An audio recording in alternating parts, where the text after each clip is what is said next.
Anti-Düring. Prefácio à primeira edição. O presente trabalho não é absolutamente fruto de um impulso interior. Muito pelo contrário. Quando, há 3 anos, o Sr. Düring surgia, cheio de rompante, apresentando-se ao mesmo tempo como adepto e reformador do socialismo, disposto a trazer o século à luta, alguns amigos da Alemanha expressaram várias vezes o desejo de que eu fizesse, no órgão do Partido Social Democrata, então o Volksstaat, um estudo crítico da nova doutrina socialista.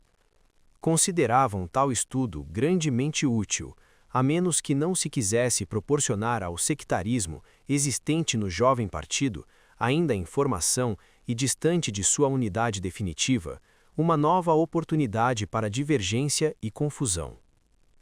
Estavam eles, melhor do que eu, em condições de julgar a situação da Alemanha. Via-me obrigado a dar-lhes crédito.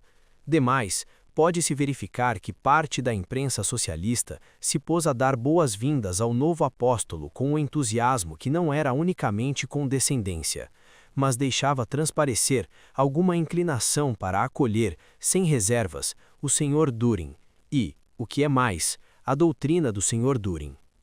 Havia mesmo pessoas que já se julgavam no dever de difundir a doutrina entre os trabalhadores.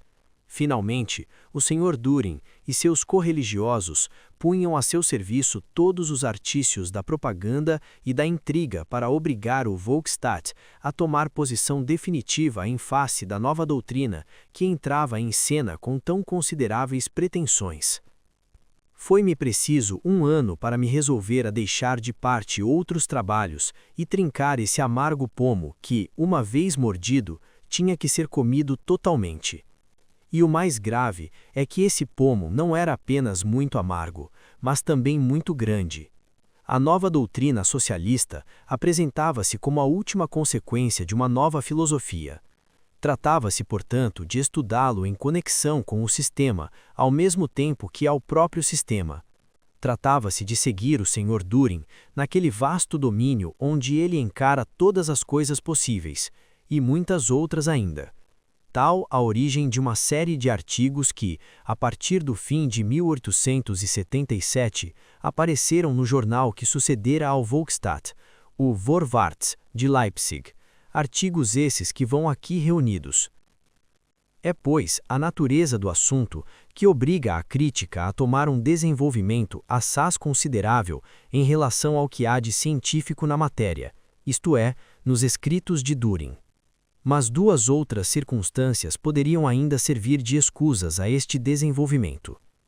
De um lado, proporcionar ocasião para expor em forma positiva os assuntos mais diversos que tivéssemos de abordar, concepções sobre as questões controvertidas que apresentam hoje interesse científico e prático mais geral.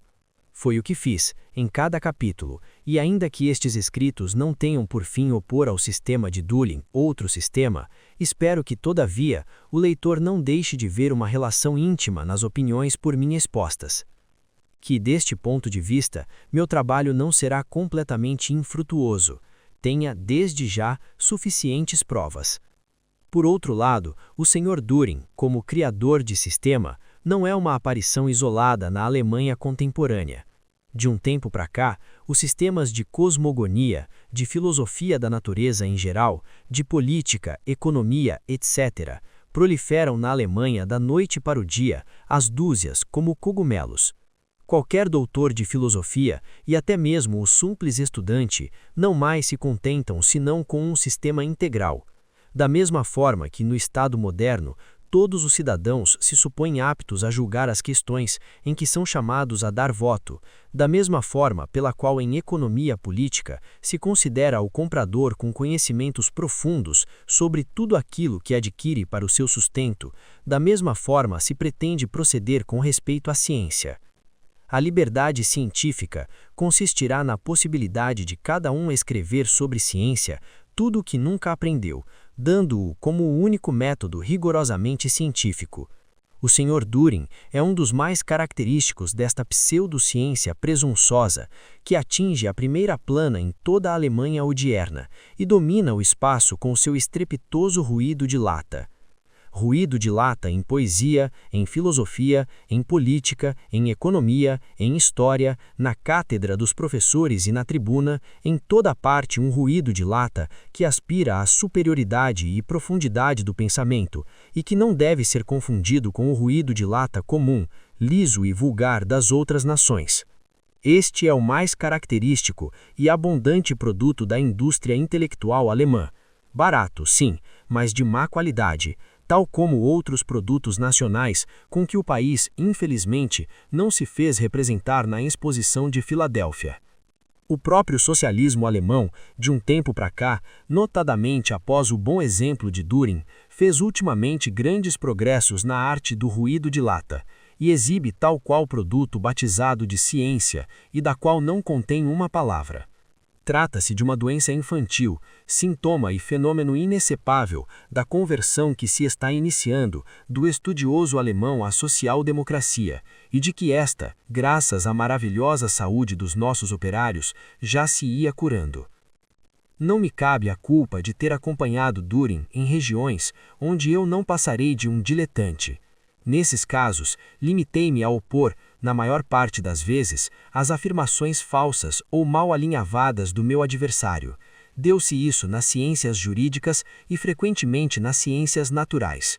Além disso, trata-se de ideias gerais em ciência teórica da natureza, de um campo no qual até o naturalista técnico é forçado, por vezes, a sair da especialidade e invadir os domínios circunvizinhos, domínios que, como reconheceu Virchow, ele conhece tanto quanto nós outros.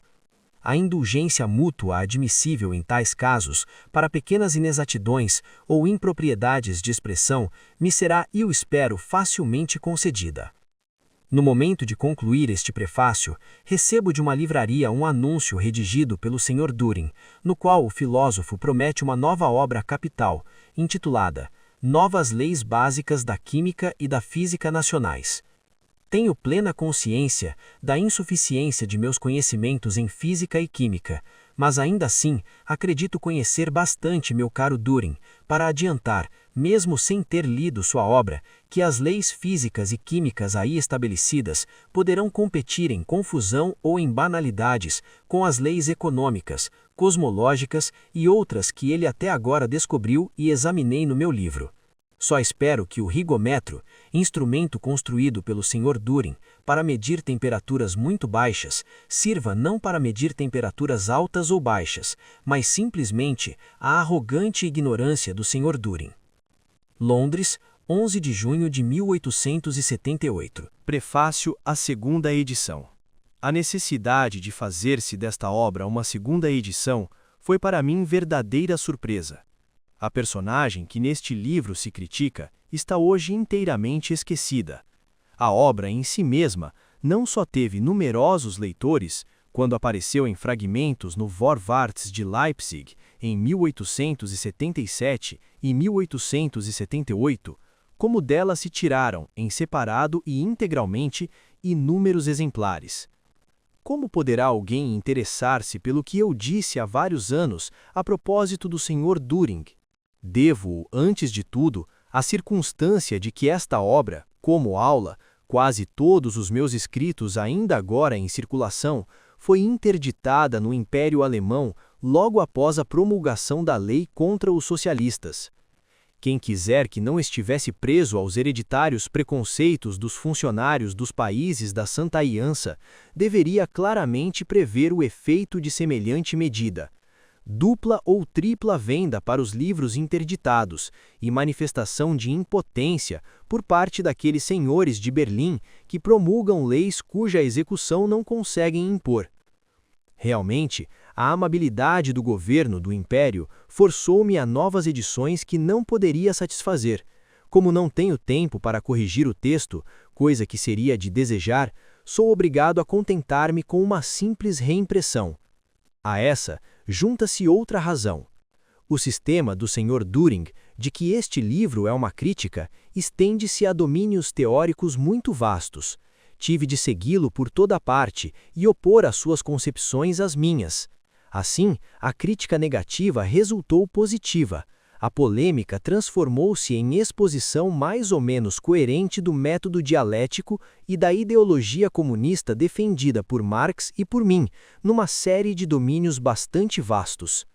Esta concepção, desde o seu aparecimento na Miséria da Filosofia de Marx e no Manifesto Comunista, tem atravessado um período de incubação de mais de 20 anos, até este momento, em que, com a apresentação do Capital, ela alcançou regiões cada vez mais distantes e hoje, já fora das fronteiras da Europa, prende a atenção em todos os países em que há proletários e cientistas imparciais.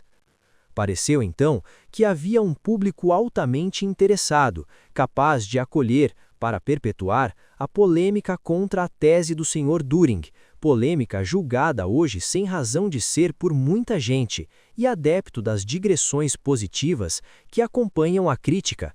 Uma observação de passagem. Tendo sido criada por Marx e em menor escala por mim, a concepção exposta neste livro não conviria que eu a publicasse à revelia do meu amigo. Li-lhe o manuscrito inteiro antes da impressão e o 10º capítulo da parte 2ª, consagrada à história econômica, sobre a história crítica, foi escrito por Marx. Infelizmente, eu o tive de resumir por motivos extrínsecos.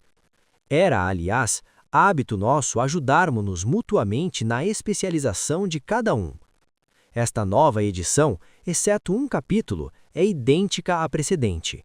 De um lado, faltou-me o tempo para a revisão cuidada em que pudesse fazer alterações na exposição.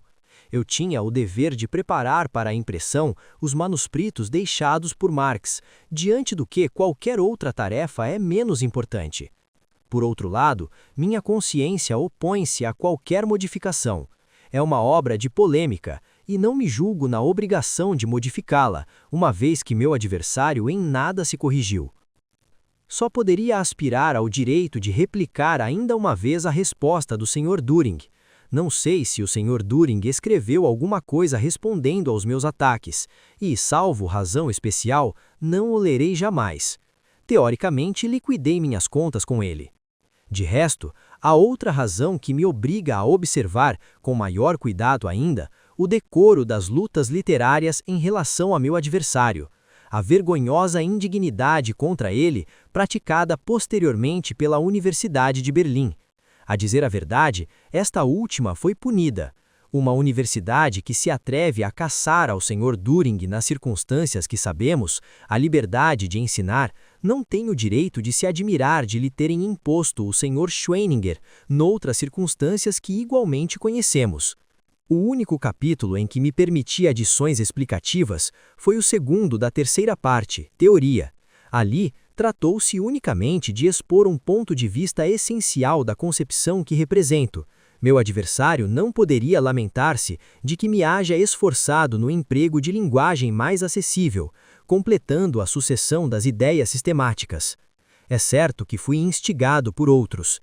3 capítulos da obra, o primeiro da introdução e o primeiro e o 2º da 3ª parte, foram transformados em brochura especial por meu amigo Lafargue, atendo-se este à tradução francesa da obra. E quando a versão francesa serviu de base para a polênia e a italiana, fiz uma edição alemã, intitulada Do Socialismo Utópico ao Socialismo Científico, obra que em poucos meses alcançou 3 edições e apareceu vertida para o russo e o dinamarquês.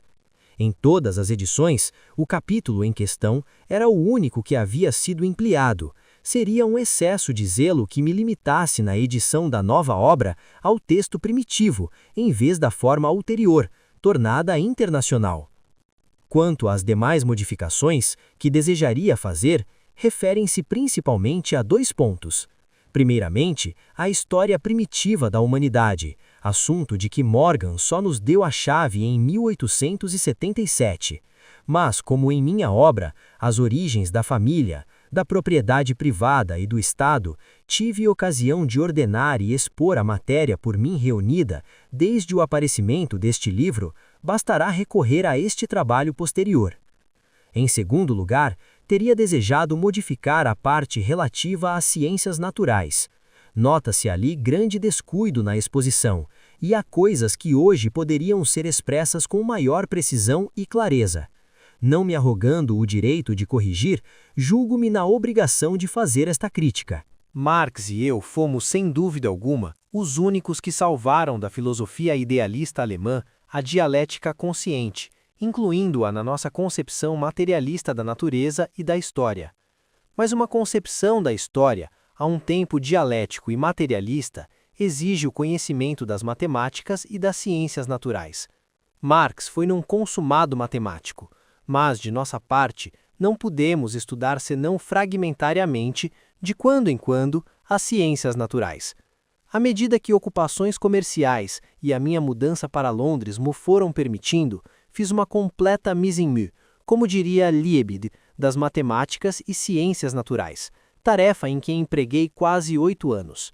Estava eu em meio desse trabalho quando me ocupei do Sr. Düring e de sua pretensa filosofia da natureza. Se, pois, nem sempre atino com a exata expressão técnica, e se por vezes me vejo em alguma dificuldade no domínio das ciências naturais, é naturalíssimo. Por outro lado, a consciência da própria incerteza me fez prudente. Ninguém me poderá atribuir erros patentes sobre fatos então conhecidos, nem inexatidão na exposição das teorias professadas na época. A tal respeito, só surgiu um grande matemático pouco conhecido a queixar-se numa carta dirigida a Marx de que eu havia criminosamente atentado contra a honra de X. Tratava-se, evidentemente, de que eu, ao fazer a recapitulação das matemáticas e ciências naturais, procurava convencer-me sobre uma série de pontos concretos.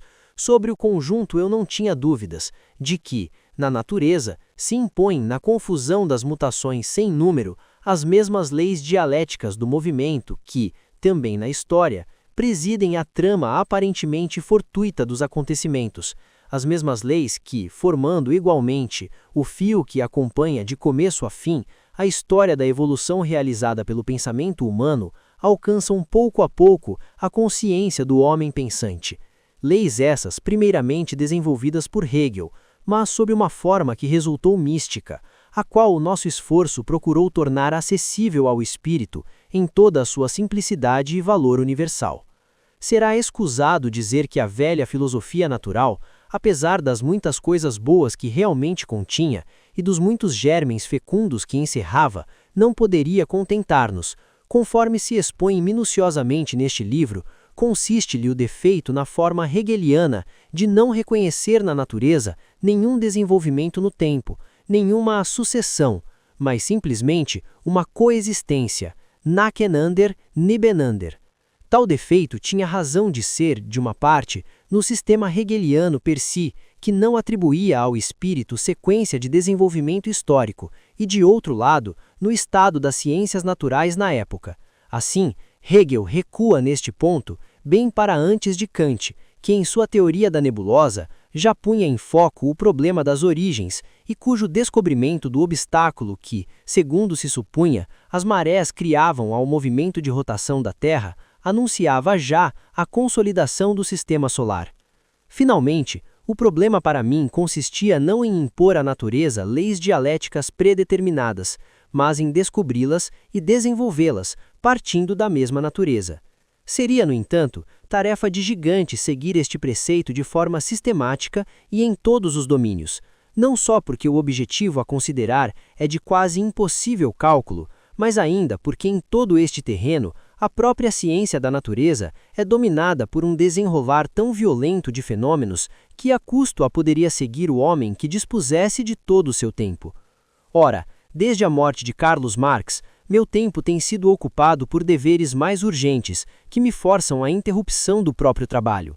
Estão, pois, provisoriamente, na contingência de me limitar na presente obra a aguardar a ocasião, se é que ela não virá muito tarde, de reunir e publicar os resultados obtidos, como também, ao mesmo tempo, os importantíssimos manuscritos matemáticos deixados por Marx.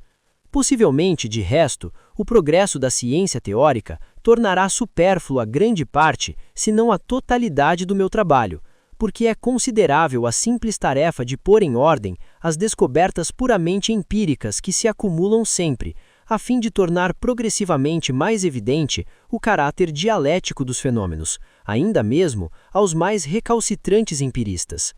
As velhas antíteses rígidas, as linhas nítidas de demarcação intransponíveis, desaparecem pouco a pouco. Desde a fluidificação dos últimos gases autênticos, desde a prova obtida de que um corpo pode ser reduzido a um estado em que a forma líquida e a forma gasosa são indiscerníveis, os estados de agregação perderam a última parte do caráter que possuíam anteriormente. Com a fórmula da teoria cinética dos gases, pela qual nos gases perfeitos, os quadrados das velocidades com que se move cada molécula gasosa são, a iguais temperaturas, inversamente proporcionais aos pesos moleculares, o calor entra por seu turno na série de fórmulas diretamente mensuráveis. Ainda há 10 anos, a grande lei fundamental do movimento, que acaba de ser descoberta, era conhecida como lei da conservação da energia, simples expressão da indestrutibilidade e da invariabilidade do movimento do ponto de vista puramente quantitativo.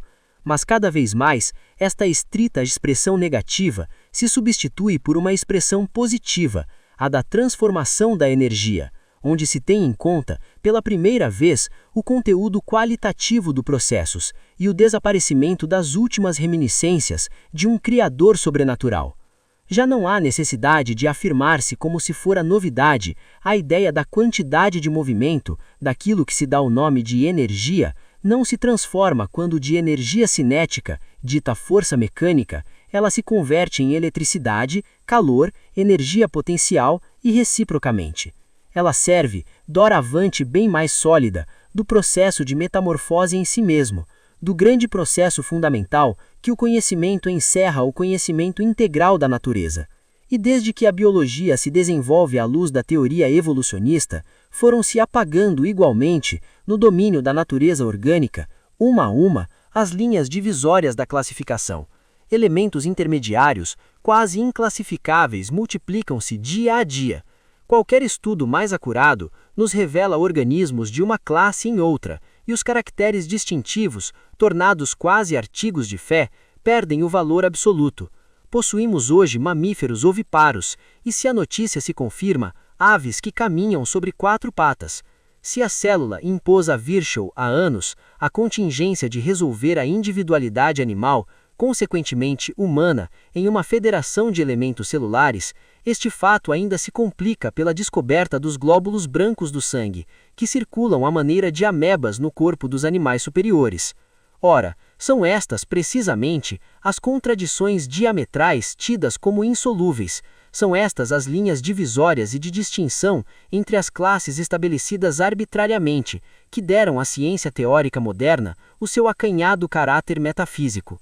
Reconhecer que estas contradições e diferenciações se encontram sem dúvida na natureza, mas relativamente, apenas, que esta rigidez pressuposta, este valor absoluto não se enquadram na natureza senão por nossa reflexão, eis em que consiste na essência a concepção dialética da natureza. Chega-se a tal concepção através da acumulação dos fatos da ciência da natureza. Com maior facilidade, chegará-se a ela com a compreensão anterior da consciência das leis do pensamento dialético. De todo modo, a ciência da natureza está hoje na situação de não poder mais fugir à síntese dialética. A compreensão do pensamento dialético facilitará a síntese, desde que não perca de vista que os resultados, em que se resumem suas experiências, são outros tantos conceitos, e a arte de operar com eles nem é inata, nem dada pelo senso comum ordinário, mas exige uma verdadeira ação do pensamento, que por sua vez é possuidora de uma longa história experimental, da mesma forma que a investigação empírica da natureza. Exatamente por isso, pelo fato de que vão aprendendo a utilizar os resultados de 3.000 anos de história filosófica, é por isso que as ciências econômicas estão se emancipando de toda essa pretensa filosofia da natureza, estranha e superior a elas, assim como também vão se emancipando do mesquinho método especulativo herdado do empirismo inglês. Londres, 23 de setembro de 1885.